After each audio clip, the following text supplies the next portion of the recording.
Being human in the first world today is full of advantages. We've got our phones and laptops, holidays and hobbies. We don't need to send our children to wash clothes in the basement of a palace so we can eat in old age. But in other ways, arguably, it's harder than it has ever been. The blacksmith's son knew he would become a blacksmith, and the laundry girl didn't have to question her future. But today, between a rapidly changing world, social media and indexed universal life insurance, there's plenty to worry about. And if you're not worrying about it, some advertiser will make you worry about it. Then there's society or your work asking, are you being all you can be? Where's your life going? Are you successful enough?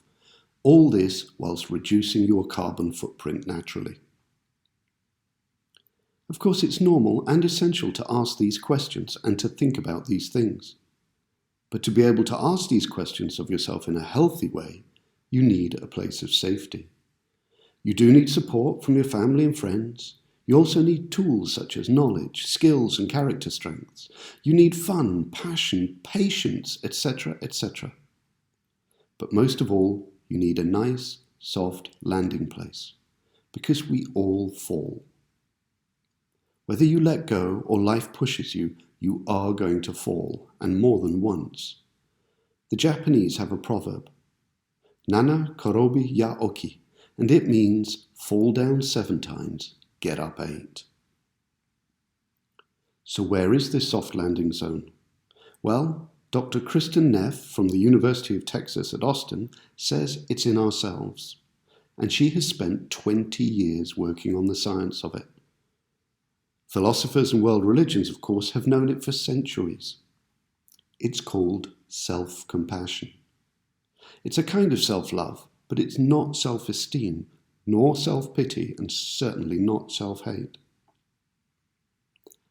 The aims of this module are to help you improve your self-compassion and enable you to become resilient, so that you can fall and get up again and again and again. Research has shown that people with high self-compassion make fewer excuses for themselves, are more likely to stand up for what they believe is right, and in the long run achieve more of the goals they set for themselves. Neff points out that self-compassion means being more willing to experience difficult feelings and to acknowledge them as valid and important. Instead of trying to get rid of bad feelings and replacing them with good ones, positive emotions are generated by embracing our suffering with tenderness and care, so that the light and dark are experienced simultaneously. Sounds a bit like Star Wars to me. Self-compassion is increased through being aware of your reaction to things, recognizing that you are just a person and treating yourself kindly.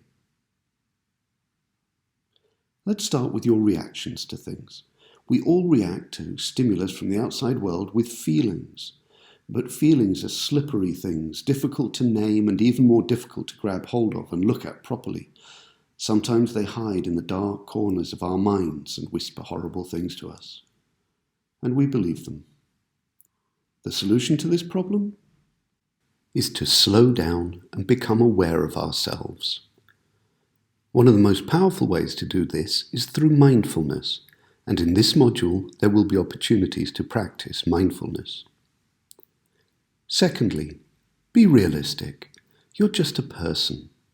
Do you fart? Then you're an animal. Do you feel embarrassed when you fart at the wrong time or in the wrong place? You're a human animal. Welcome to the human race. Know that, as Dr. Neff puts it, personal inadequacy is part of the shared human experience, something that we all go through. Lastly, it's important to judge yourself as you would judge others, or more accurately, forgive yourself as you would forgive others, like a good friend. If you can treat yourself as you would treat a close friend when he or she is suffering, then you've nailed this self-compassion thing. There are a couple of activities in this module to help you practice that too. This module consists of 9 sessions. You clicked on the dot in the first card-looking thing to access this video, so obviously you know what you're doing. Each of the other cards also opens up a session. These sessions typically have some information with links to videos or articles, and then some activities. Card number 2, for instance, links to an online test to see how self-compassionate you already are.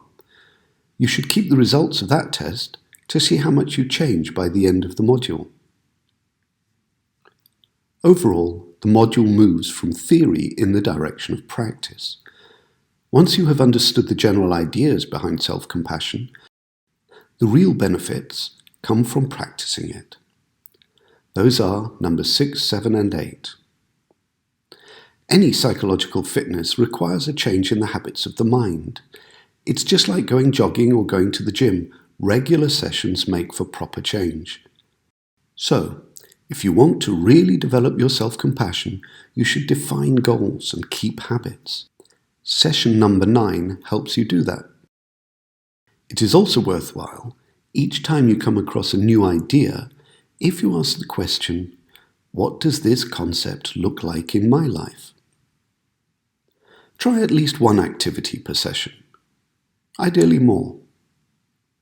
And a final tip is, once you have completed a session, skim through the next session to estimate how long it might take. Then schedule a time when you will actually do that next session. The list of benefits of self-compassion is long. Just some include increased motivation, boosts in happiness, improvement in body image, it enhances self-worth, it fosters resilience, and it reduces anxiety, depression, and stress. All these positive effects have been scientifically proven. Self-compassion is a very strong foundation to build on. So why not give it a go?